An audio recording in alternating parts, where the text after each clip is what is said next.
पर आशीर्वाद को भी मैं रखूंगा। எனக்கு உங்களுக்குள்ள ஆசீர்வாதம் இது.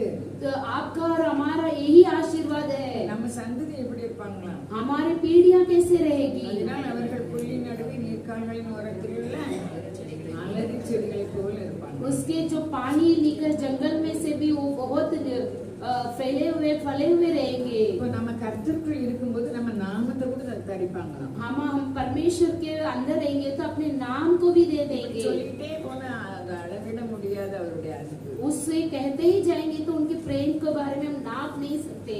இப்போ 22ல அவர் சொல்றாரு. अभी 22 पर इस तरह कहते हैं, உன் மீறுதல்களை மேகத்தை போலவும்